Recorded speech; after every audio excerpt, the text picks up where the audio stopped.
Terima kasih Anda masih bergabung sama kami. Pemirsa, indeks harga saham gabungan IHSG ditutup melemah dalam 0,74% di perdagangan di hari Senin awal pekan.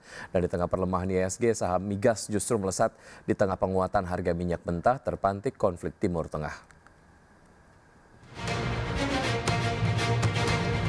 Indeks harga saham gabungan turun dalam di perdagangan Senin dan makin jauh meninggalkan level 7.200-an. Mengutip data dari papan perdagangan di Main Hall Bursa Efek Indonesia, indeks ditutup melemah 1,74% ke level 6.787,14. Secara intraday, IHSG sempat melemah di atas 2%, secara mingguan IHSG melemah 4,64% dan year to date melemah 4,14%. Seluruh 11 indeks sektoral membebani langkah IHSG. 3 sektor dengan penurunan terdalam diantaranya sektor konsumsi non-primer yang anjlok 3,36%, sektor properti turun dalam 2,97%, dan sektor teknologi terkoreksi 2,54%. Sementara itu, saham yang menjadi pemberat utama IHSG, saham PT Dian Swastatika Sentosa Tbk, ditutup melemah 5,91% di level Rp56.125 per saham dengan kontribusi minus 13,55 indeks poin. Laju saham PT Bank Rakyat Indonesia Persero Tbk ditutup melemah 1,85% di level Rp3.720 per saham, menjadi saham pemberat kedua dengan sumbangsih minus 10,7 indeks poin. Emiten milik Prayogo Pangestu, saham PT Barito Renewables Energy Tbk ditutup melemah 4,13% di level Rp5.800 per saham dan berkontribusi minus 9,5 indeks poin. Sementara itu, di tengah pelemahan dalam IHSG, sejumlah saham minyak dan gas bumi tercatat mengalami kenaikan signifikan imbas memanasnya ketegangan konflik Timur Tengah yang turut membuat harga minyak dunia melesat. Saham PT AKR Korporindo Tbk ditutup menguat 3,71% ke Rp1.260 per saham. Saham PT Medco Energi Internasional Tbk ditutup menguat 1,41% di level Rp1.450 per saham. Saham PT El Nusa ditutup menguat 1,21% di level Rp500 per saham. Saham PT Energi Mega Persada Tbk ditutup melesat 7,82% di level Rp386 per saham. Anjloknya IHSG terjadi seiring pelaku pasar yang masih berada dalam mode risk off atau hati-hati karena sejumlah kekhawatiran yang mencuat, terutama tensi geopolitik di Timur Tengah dan sejumlah rilis data ekonomi yang memperkuat sikap hawkish The Fed. Berbagai sumber IDX Channel.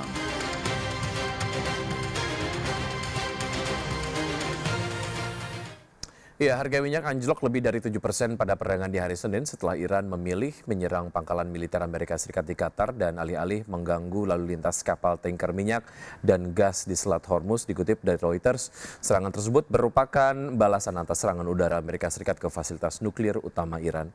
Harga minyak Brent ditutup turun 7,2% ke level $71,48 Amerika per barrel, sedangkan harga minyak West Texas Intermediate turun ke posisi $68,51 per barrel.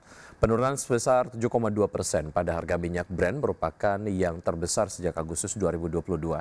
Adapun kedua harga minyak acuan tersebut turun hampir 9% dalam perdagangan setelah jam pasar reguler.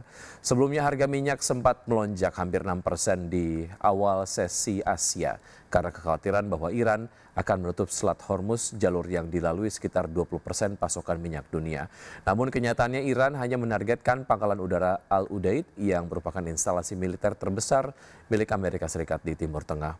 Iran yang diketahui merupakan produsen minyak mentah terbesar ketiga di OPEC menyatakan serangan Amerika Serikat telah memperluas daftar target sah bagi militernya.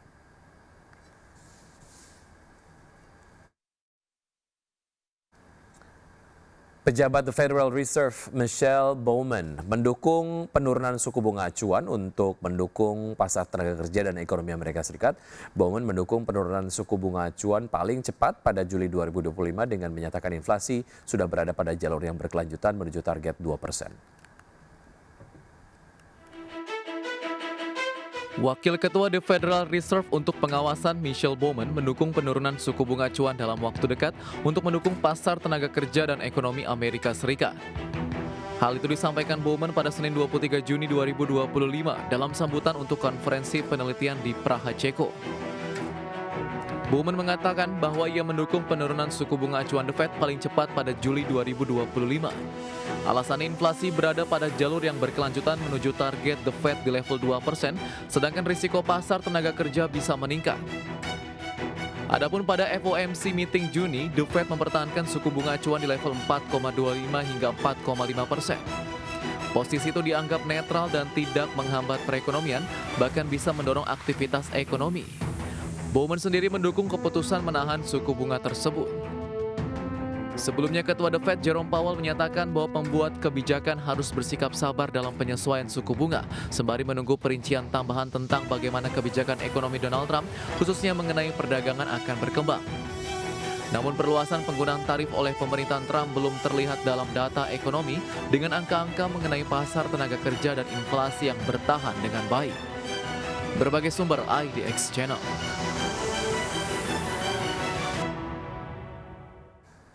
Ya, selanjutnya dari pergerakan bursa global, bursa Wall Street menghijau pada hari Senin karena prospek pemangkasan suku bunga The Fed yang mengimbangi ketidakpastian tentang meningkatnya kekacauan di Timur Tengah. Vice Chair The Fed Michelle Bowman pada hari Senin mengatakan sudah waktunya untuk mempertimbangkan penyesuaian suku bunga kebijakan karena risiko terhadap pasar kerja lebih besar daripada kekhawatiran inflasi terkait dengan tarif.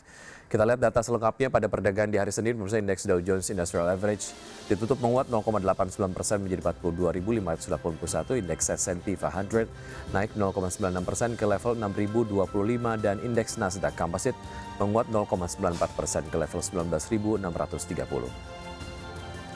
Dari bursa Eropa, pemirsa, terkoreksi pada perdagangan di hari Senin seiring investor yang mengamati ancaman pembalasan Iran kepada Amerika Serikat dan Israel yang melancarkan serangan terhadap Iran pada akhir pekan lalu. Indeks DAX Jerman melemah 0,35% ke level 23.269, FTSE 100 Inggris terkoreksi 0,19% ke posisi 8.758 dan indeks CAC Prancis menyusut 0,69% ke level 7.537.